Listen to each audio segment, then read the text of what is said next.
Good afternoon, everyone, and welcome to Namibia. So, my name is James Mnyupe. I'm from the Green Hydrogen Program in Namibia. We've been kind of dreaming about hydrogen for a while. We started in 2021, but here we are today. I'm joined by a few of my teammates. Mr. Joseph Mukendo is at the frontier. He's our head of planning, policy, and strategy. And Ms. Aline is here as well. She's our head of impact, environmental, social, and governance. So today, I'm going to take you on a brief journey and a brief tour to Namibia.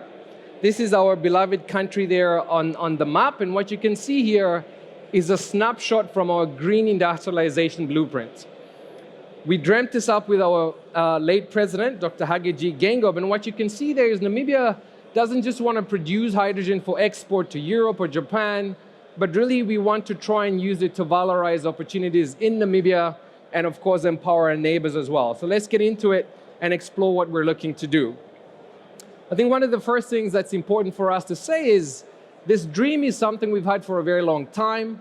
Our founding cabinet all the way in 2004 already had targets for us to become an industrialized nation in the next 6 years or so. So by 2030, we wanted to become a country that is exporting a lot of finished goods competitively to a diversified sort of global market. So we carried that particular vision on into something we called HPP2, which is essentially was the signature socioeconomic development map of our late president. And in September 2021, we essentially invited the world to come to Namibia to work with us to build this industrialized vision. We issued our first request for proposal or a tender on the 3rd of August. This was our president's 80th birthday. And from then on, of course, we went and really announced the winner of that particular tender at COP26. So we're back again, this time with a bit more of a dynamic invitation to you all. We're looking to try and explore setting up complex industries in Namibia that will use the clean electrons and the clean molecules at home, so that we're not just selling ammonia or hydrogen to the world, but potentially we're using it to valorize interesting minerals that we have at home, whether we'll be looking to use the renewable energy to treat some of the lithium that we have, or indeed the iron ore could also be valorized to produce direct reduced iron. So this is a map that we have had since 2030, at least since 2004, as we've mentioned, and now we're really beginning to kick it into gear. Now, I know a lot of you might be wondering, where is Namibia? That's why this map is here. It's right north of South Africa, and the area that we're looking to develop is called the Karas region. In that region, we have some of the best solar and wind resources on the planet. They are negatively correlated, so the wind blows quite nice in the evening and at night.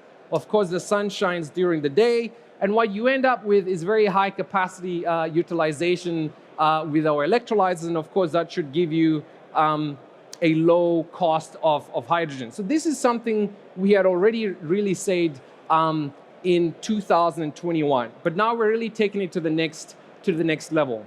So that whole area is actually government controlled, so we own that land. And what you can see there is that we're trying to say to the world, as we're looking to put out the next invitation, the next tender, what we're asking you to do is to say, can you make the hydrogen in the Southern Corridor Development Initiative? And what could you do with that hydrogen in that area? That area happens to be situated right next to some of the largest oil discoveries in the past 15 years. So could we use some of our molecules to reduce the carbon content of those assets that is about 300 kilometers offshore? But we're also sitting just north of, for example, some of the largest iron ore deposits in Africa coming from South Africa.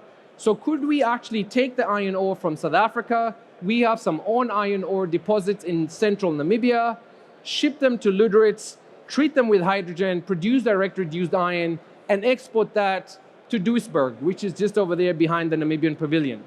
These are all options that we are thinking about, but we would really like you to come and tell us what you think as well.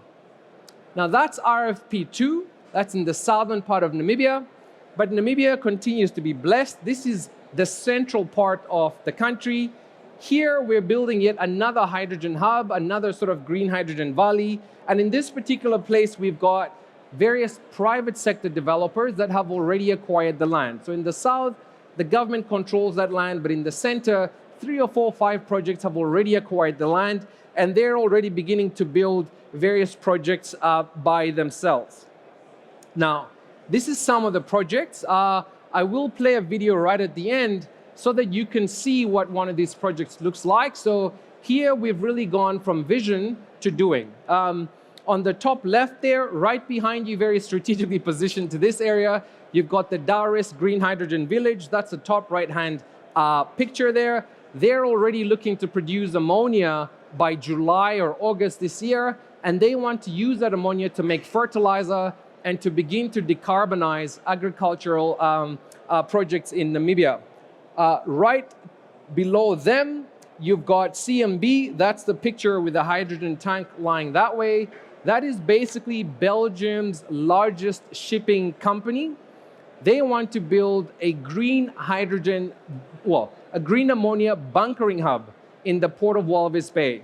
They just launched this particular pilot project with a service station with the King of Belgium about 2 weeks ago. And of course, the Port of Antwerp is also coming along for the ride, and they would really be looking to anchor the Central Valley. To the right of that, you're seeing somebody holding a piece of iron ore, okay? So within sort of the central part of Namibia and in the northwest, we are blessed with quite a bit of iron ore, and that's the video I'll play for you right at the end.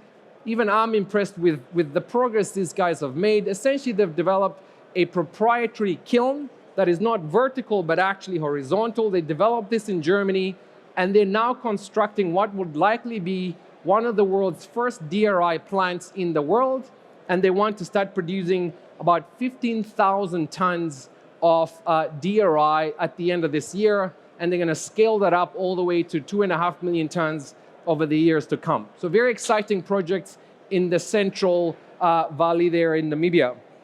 Now, if you want to really decarbonize heavy industry, ammonia and hydrogen may not do the trick. If you really want to decarbonize shipping, for example, you may need methanol. At the same time, you might need e-kerosene to decarbonize aviation. And to do that, you will need a sustainable source of carbon. I do see we've got Carla here on the front row, and she's nodding vigorously. So Carla helped us with a GIZ-sponsored study that looked at whether you could use the biomass invader bush that we have in the central region in Namibia as a sustainable source of carbon. So this invader bush is actually limiting the utility of the land there, and we can't use it for agriculture. So at the moment, we're harvesting it, and we're selling, you know, like green charcoal. Essentially, it's charcoal that is sustainably produced to Europe. But the Namibian government is saying, but surely we can do more than sell charcoal with this particular biomass. So we did this study that said, look, of the 45 million tons of biomass that we have in Namibia, could you sustainably harvest some of that, pelletize it, torrefy those pellets? That's what you can see there on the top right-hand picture. And then gasify those torrefied pellets and start using or start extracting carbon dioxide. Of course, when you use that carbon together with the hydrogen that we're already producing, you can really then start making very complex synthetic fuels with that particular biomass. So this is an idea we have, but again, we're saying, dear world, what do you think? Why don't you come and talk to us in Namibia and see what we can build? Of course, all of that is joined with a very interesting rail network that will take the assets from where they're sort of developed to the port. Now, what you can see as a government is we now have to orchestrate a lot of that activity. So we've provided there a map for you of a study we've done with Finchna to try and model what a green hydrogen backbone could look like in the Central Valley. We've obviously also tried to map where the decent areas of wind are. Yellow is more than 7 meters per second. Orange is 7 meters per second, but in rough terrain. Green is about 6 meters per second. So we've got wind resource, we've got land. We're connecting all of those potential projects, those are the purple pins, all the way to the port. So we have some ideas, but if you are a CUI developer, or indeed some of what I was saying seems attractive, come with us to Namibia and tell us what you think you could do with us. And we know we want to do more than CUI. I've just given you examples of like whether it's synthetic fuels or HBI or indeed just generation assets. This is really what we would like to do in Namibia. So what's the invitation? In the remaining 4 minutes, that QR code, if you just visit the Namibian stand right behind you, we've got booklets that actually are summarizing everything I've just said very quickly. You can get into some details. You can then register to be part of a market sounding call that we're going to be doing on the 29th of May and the 30th of May. 29 is dedicated to RFP2 in the south. 30th is dedicated to the Central Valley. And there we would like to engage with you, share with you our ideas more. We've developed a set of questions that we would like to get feedback from you on. And of course, after we've had an amazing conversation, if you want to take your due diligence further, between the 3rd and the 5th of September, our Minister of Mines and Energy, who's actually sitting here on the second row, is inviting you to Namibia. He's saying, come on over and see actually what's happening. So we've already invited about 6 heads of state. There are more than 15 ministers from around Africa that are coming to Namibia. And the idea is we're going to try and showcase what's happening not just in Namibia, not just in South Africa, but really about what's happening in the continent. So get involved with this one. We think it'll be an extremely exciting event. 3 to 5 September in Windhoek, you're all welcome. And if you don't believe me, you can ask the patron himself. The minister is here, and of course our head of state just announced that today as well. Now I'd like to show you what is happening in Namibia. Enjoy the video.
So there you go, ladies and gentlemen. That is as warm an invitation as you will get from us in Namibia.